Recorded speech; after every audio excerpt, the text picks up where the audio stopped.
Para aquellos que quieren mejorar su vida devocional, para los que necesitan ayuda espiritual, para todos los que desean un contacto diario con Dios, presentamos Radio Amanecer en Estudio, un alimento espiritual para tu alma. Con nosotros, el conductor de esta entrega, Pastor Juan Francisco Scroggins. Apreciados amigos, queridos oyentes de Radio Amanecer, una vez más llegamos ante ustedes en nuestra entrega de Radio Amanecer en Estudio. Para este día estaremos estudiando lleno del Espíritu de Dios. Hay que relacionar esto con lo que hemos visto durante todo el trimestre y especialmente en esta semana cuando bajó una orden de parte de Dios a Moisés para que se construyera un santuario.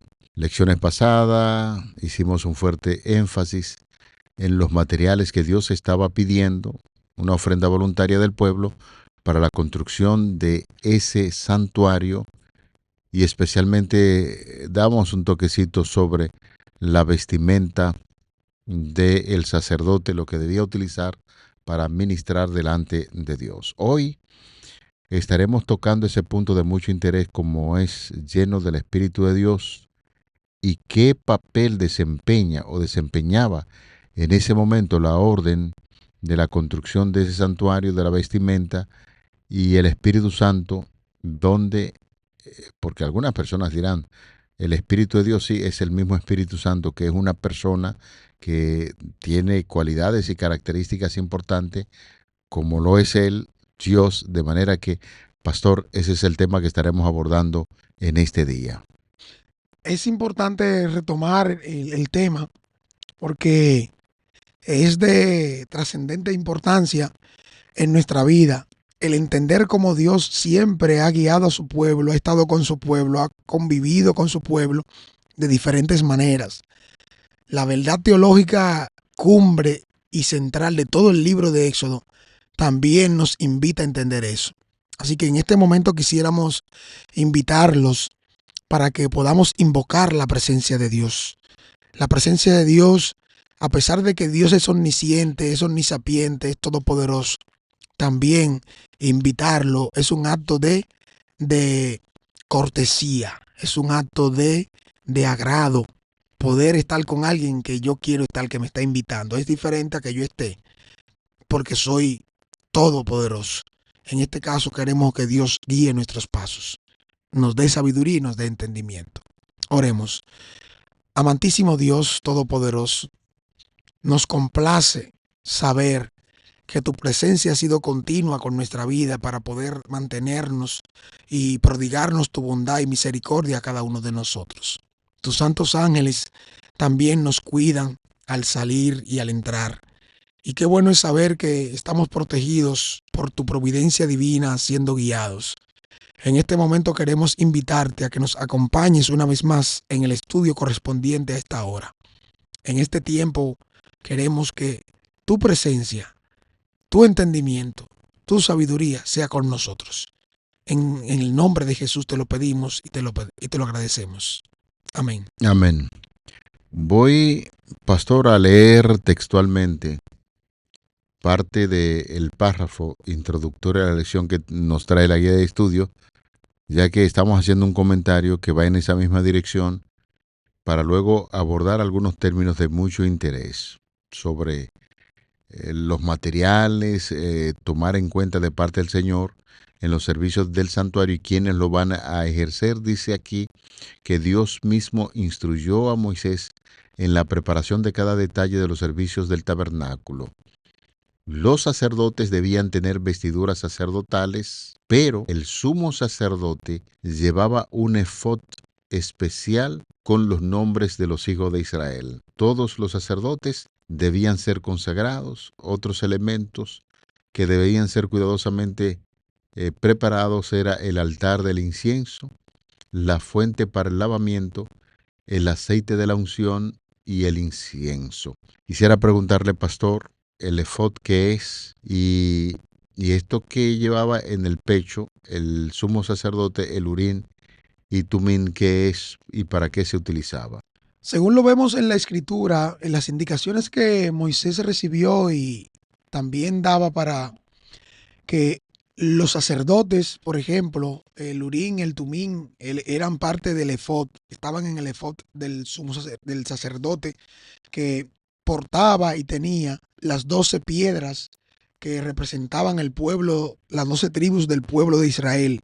El Urín y el Tumín eran objetos que el sumo sacerdote israelita portaba en el pectoral, entonces eran parte también de su vestimenta. Y estas se usaban para recibir la voluntad de Dios en lo tocante a asuntos de mucha importancia, decisiones que debían tomarse, ya sea en relación con la gobernanza nacional, el pueblo, o asuntos militares, guerra, o otras cosas que podían verse o representarse en relación con la voluntad de Dios o la decisión de Dios tocante a un tema.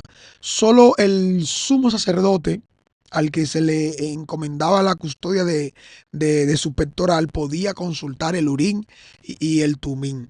En este caso, ya ustedes conocen cómo el Hoshen o pectoral era parte de la vestimenta sacerdotal y era en esta parte donde se podía identificar el Urín y el Tumín de manera específica. Hay ejemplos bíblicos que son presentados, en este caso Éxodo 28:30, Levíticos 8:8.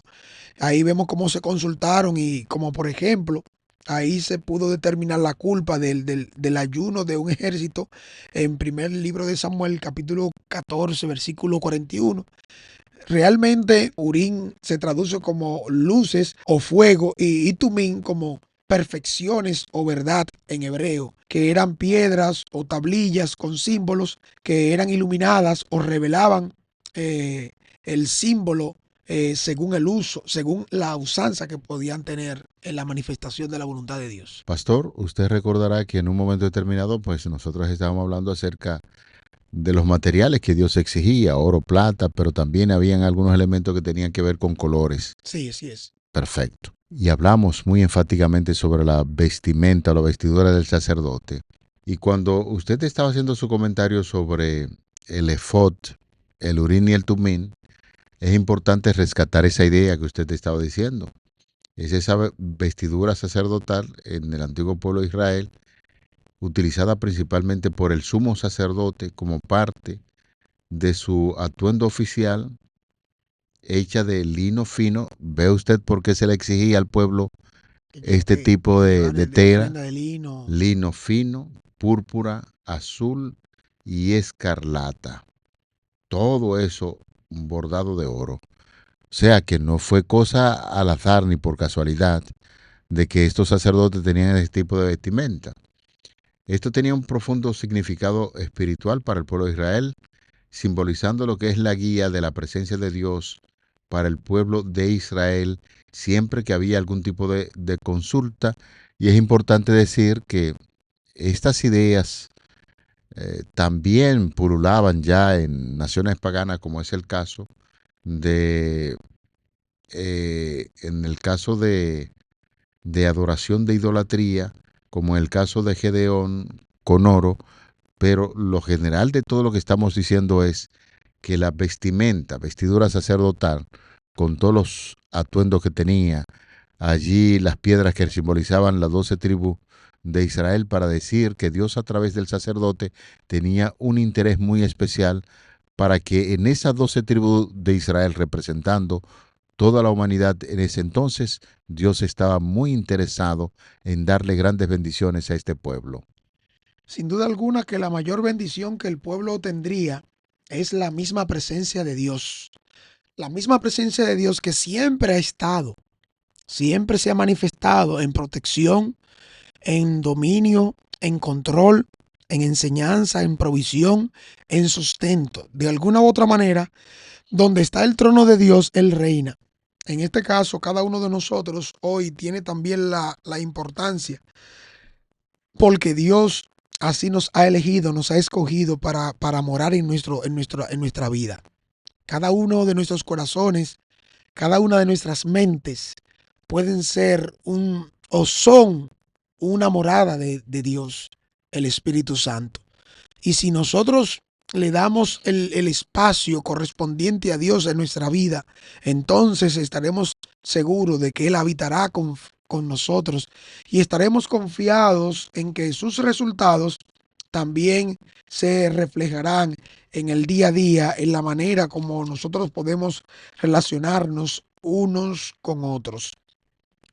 Según lo que nos viene indicando la misma palabra de Dios, realmente el centro de todo esto tiene que ver con la misma presencia de Dios, no solo en el santuario, no solo en Moisés a quien Dios ha escogido, sino que todos los elementos que desde la vestimenta del sacerdote, desde los elementos a usar, quienes lo iban a hacer, fueron todos escogidos, delineados y especificados por Dios.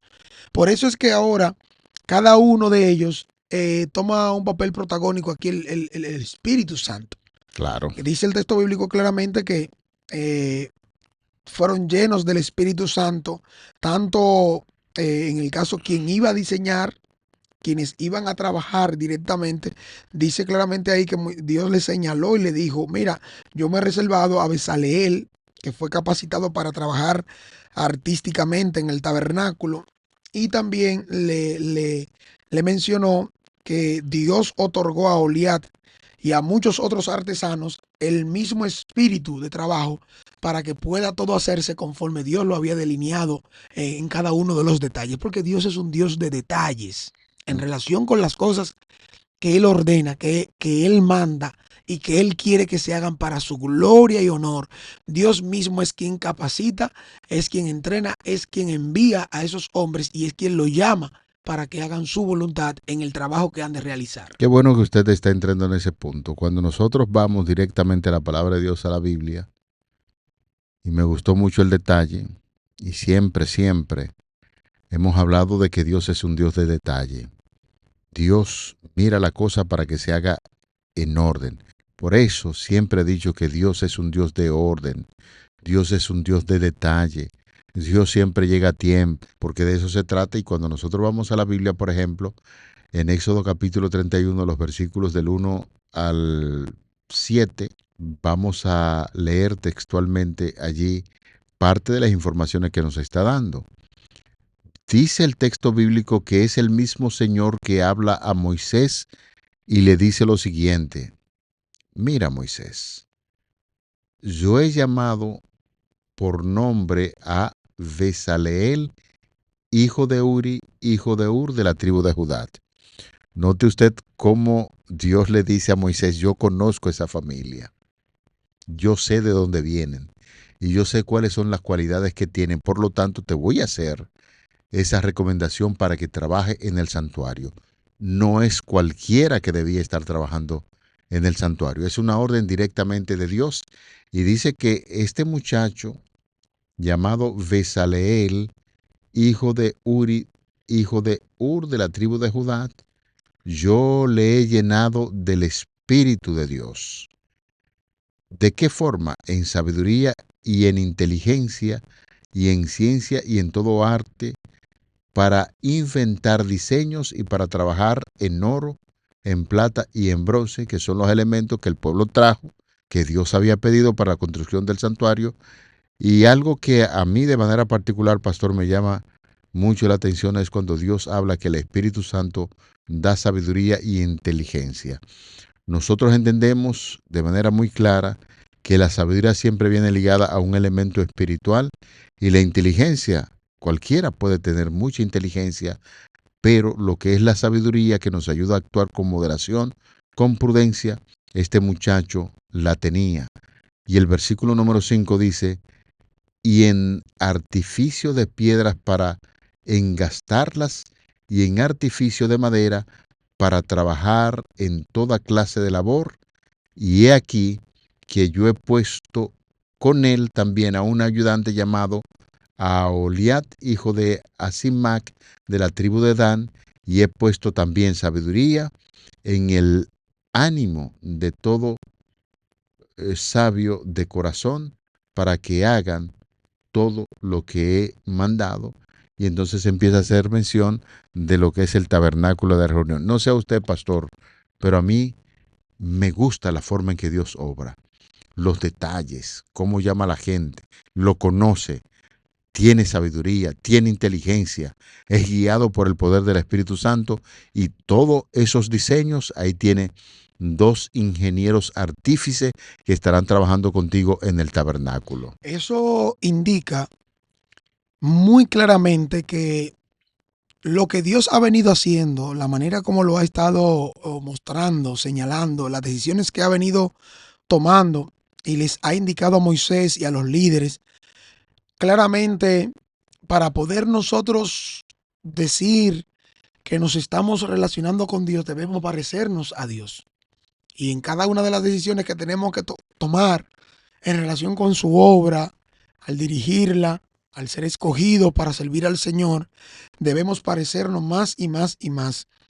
Cuando Dios nos ha colocado bajo su influencia, el poder del Espíritu Santo, hemos de adquirir este parentesco, esta capacitación de Dios. Quisiera también usar una declaración que está en el libro Palabras de Vida del Gran Maestro, en la página 263, que nos ayuda a ahondar, a profundizar un poquito más en esto que Dios quiere hacer en cada uno de nosotros. Noten lo que dice: la promesa del Espíritu Santo no se aprecia como se debiera. Su cumplimiento no se comprende como se podría. La ausencia del Espíritu es lo que hace tan impotente el ministerio evangélico.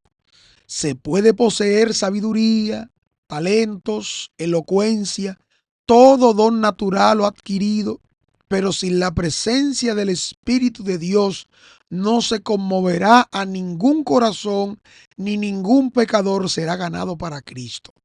Por el otro lado, si están relacionados con Cristo, si los dones del Espíritu son suyos, los más pobres y los más ignorantes de sus discípulos tendrán un poder que hablará a los corazones. Dios los convierte en los instrumentos que ejercen la más elevada influencia en el universo. ¡Wow! O sea, es la presencia de Dios. Es Dios guiando a su pueblo. Es Dios en el centro, que al ignorante, al pobre, a cualquiera que esté en un extremo u otro, es realmente el Espíritu de Dios el que hace la obra, el que capacita, el que llama, el que trae, el que transforma. Porque realmente, como bien lo indica la lección, es llenos del Espíritu de Dios. Es lleno del Espíritu de Dios que finalmente esta obra se cumplirá y se terminará. Cuando Dios se encarga de dar los detalles a través de Moisés y selecciona a los individuos, entonces, ¿qué es lo que hay que hacer? Mano a la obra. Empezaron a trabajar de manera ardua, de una forma constante, porque se está trabajando para el santuario de Dios, señores. Sea cuando usted se dedica a trabajar en las cosas de Dios, tiene que ponerle todo empeño, y esa elección que el Señor hace de personas que están llenas del Espíritu Santo, lo hace para trabajar.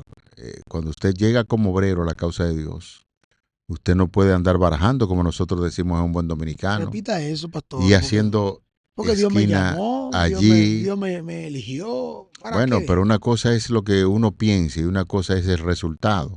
Cuando Dios llama, la gente tiene que ser productivo, ser creativo en la causa de Dios. Como dice una promoción ahí, discípulo creativo. Entonces, estos 2 personajes que nosotros mencionamos, junto a otros que también Dios los capacitó, porque ellos estaban al frente de la obra, eran los ingenieros que estaban al frente de la obra, pero utilizaron un gran cuerpo de personas para trabajar esto. Por y lo que quiero decir con ello es que cuando Dios nos llama, nos dota con su Espíritu Santo, entonces tenemos que ser productivos. Parte de lo que dice la lección y la lectura citada del libro de Éxodo 31, del 1 al 18, entonces nos dice que después que se empezó ese trabajo, había que cesar el séptimo día. El séptimo día. Esto nos hace pensar en el santuario del Edén. En el Edén, Dios de manera muy delicada selecciona todo y hace un trabajo importante. Y en ese santuario llamado el Edén hay un cese de actividades. Dios llama a Adán y a Eva, lo coloca allí en el Edén. No debían estar ociosos, debían trabajar. Y esto lo estoy relacionando con lo que pasa aquí ahora en el santuario terrenal. Dios llama a Moisés, Moisés elige personas que son llenas del Espíritu Santo, empiezan a trabajar en la construcción de ese santuario y tienen que cesar el séptimo día para reconocer ese día de reposo, como bien lo dice el texto bíblico. Debía guardarse el día de reposo, el día sábado, porque es santo para vosotros, dice, el que lo profanare ciertamente morirá. Lo que queremos decir con esto es que hay una conexión muy estrecha entre el santuario del Edén, el santuario que Dios manda construir, las personas que coloca allí para trabajar en ese santuario y las cosas de Dios, seguimos informando, vienen muy ordenadas, y en el santuario las personas llenas del Espíritu Santo debían trabajar allí conforme al mandato bíblico. Note usted que no es por casualidad que se nos da la orientación de cómo Dios restringe alguna parte de las riquezas que se pueden mostrar de su gracia, que pueden fluir a la tierra para con los hombres. Realmente el problema está en la voluntad del ser humano en recibir la presencia de Dios o los dones de Dios para ser instrumentos llenos del Espíritu Santo que reflejen el carácter de Dios. Eso indica que probablemente en nuestros intereses no está de manera primigenia, de manera principal, de manera objetiva, el punto central no está anclado o tomado para que representemos el carácter de Dios, sino nuestra voluntad. Y eso es lo que pasa muchas veces. Cuando vemos que no se logra el resultado, cuando vemos que no se logra llegar a la meta, cuando vemos que no se enfatizó, que no se logró de la manera conveniente, tenemos que darnos cuenta que de alguna manera no se quería actuar conforme a la voluntad de Dios, siendo llenos del poder del Espíritu Santo. Fíjese lo que dice el libro Palabra de Vida del Gran Maestro, ya en la página 345. Una vez más cito ahora este comentario que dice: es el privilegio de toda alma ser un canal vivo por medio del cual Dios pueda comunicar al mundo los tesoros de su gracia, las inescrutables riquezas de Cristo. No hay nada que Cristo desee tanto como agentes que representen al mundo su espíritu y carácter. No hay nada que el mundo necesite tanto como la manifestación del amor del Salvador mediante la humanidad. Todo el cielo está esperando que haya canales por medio de los cuales pueda derramarse el aceite santo para que sea un gozo y una bendición para los corazones humanos. Definitivamente que da en el punto esa declaración para recordarnos a nosotros que así como Dios eligió a estos ingenieros, personas que trabajaran allí en la construcción del santuario, también Dios quiere personas que puedan trabajar en el corazón del ser humano, personas que el Espíritu Santo lo utilice con sabiduría, con inteligencia. Y voy a tomar de nuevo la idea, trabajar en la obra de Dios de manera muy creativa, porque hay tantas personas que necesitan escuchar del Evangelio, que nosotros alabamos y glorificamos a Dios por darnos esa linda oportunidad de entender, de comprender estos temas y a la vez tener la sencillez de decirle: Señor, reconozco que no estoy haciendo la obra por la cual me has llamado, así como dotaste a aquellos personajes de sabiduría, de inteligencia para que trabajaran en el santuario. Nosotros también queremos la morada del Espíritu Santo en nuestros corazones para revelar lo que es la manifestación del amor celestial en aquellos que no te conocen. La plenitud divina, en ese sentido, debe fluir a través del agente humano consagrado para ser luego transmitida a todos los demás. Así que, querido hermano, apreciado oyente, si deseamos ser un verdadero discípulo donde la obra de Dios se haga en nosotros, debe emanar una influencia productora de vida, valor, utilidad y una verdadera santidad en la medida en que nosotros nos disponemos a hacer la voluntad de Dios y a permitir que el Espíritu Santo guíe nuestras acciones. Sin duda alguna, el centro siempre será Dios. Y si somos llenos de su amor, somos llenos de su plenitud, como instrumentos seremos usados y podremos testificar de una manera más abarcante que somos instrumentos de salvación de un Dios que ha mostrado su amor para con nosotros y una vez más se complace en usarnos para que el nombre de Cristo sea glorificado en tu vida y en mi vida. Hoy también la invitación es para ti. Queremos que puedas reflexionar. La palabra que bien nos indica la enseñanza de hoy, en el título que corresponde, lleno del Espíritu de Dios, tanto en la obra que se iba a realizar, en los lugares, en la encomienda que Dios había manifestado. Lo que indica todo lo que se ha dicho es que es la plenitud del Espíritu Santo. Es Dios mismo el que ha capacitado, el que ha llamado, el que es el centro y es el que vendrá por segunda vez a buscarte a ti y a mí como hijos e hijas de Dios llenos de su amor y su poder. Amén. Que Dios te bendiga hoy. Amén. Vamos a orar. Señor, al cierre de esta maravillosa lección que hemos estudiado, al entender que estás llamando personas sencillas, humildes, que se pongan a la disposición del Evangelio, así como llamaste a aquellos hermanos en la antigüedad para trabajar en el santuario, necesitamos de todo corazón que tu Santo Espíritu nos capacite, nos ilumine, nos dé la sabiduría y la inteligencia necesaria para trabajar en los corazones de tantas personas que necesitan escuchar tu palabra. Guíanos hoy y siempre, te lo pedimos en el nombre de Jesús. Amén. Amén. Para aquellos que quieren mejorar su vida devocional, para los que necesitan ayuda espiritual, para todos los que desean un contacto diario con Dios, hemos presentado Radio Amanecer en Estudio, un alimento espiritual para tu alma.